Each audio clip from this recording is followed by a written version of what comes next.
सच्चे दरबार की जय। कहवा से आवे लाल डढ़िया, कहाँ से पियार डढ़िया हो मैया हो। कहवा से आवे साजल रथवा ध्वज उड़त आवे हो मैया हो। कहवा से आवे साजल रथवा ध्वज उड़त आवे हो। पूर्व से आवे लाल डढ़िया, रूपियार डढ़िया हो मैया हो।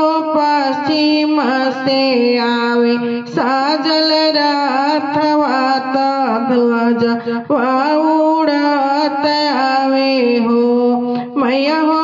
पश्चिम से आवे साजल रथवा ध्वज उड़त आवे हो।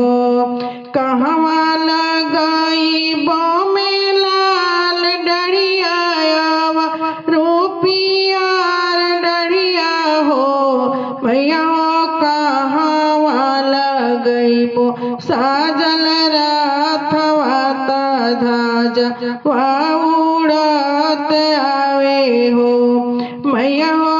कहवा लगई बो साजल रथवा ध्वज उड़त आवे हो।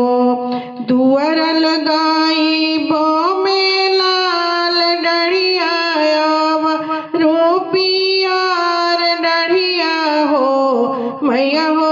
नीम तर लगई बो साजल रथवा ध्वज उड़त आवे हो मैया हो। नीम तर लगई बो साजल रथवा ध्वज उड़त आवे हो। के कर चढ़ाई बो में लाल डढ़िया, के कर पियार डढ़िया हो मैया मोरी। के करा लगई बो साजल रथवा ध्वज उड़त आवे हो मैया मोरी। के करा बैठबो साजल रथवा ध्वज उड़त आवे हो। माई के चढ़ाई बो में लाल डढ़िया, विष्णु के पियर डढ़िया हो मैया हो। सातो बहिना लेके अइली रथवा ध्वज उड़त आवे हो मैया हो। सातो बहिना लेके अइली रथवा ध्वज उड़त आवे हो। कहवा लगाई कहवा से आवे लाल डढ़िया, कहाँ से पियार डढ़िया हो मैया हो।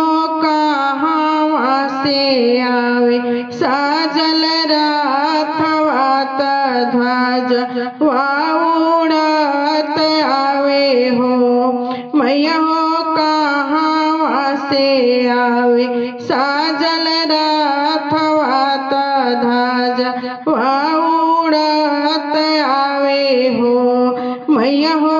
कहवा से आवे साजल रथवा ध्वज उड़त आवे हो।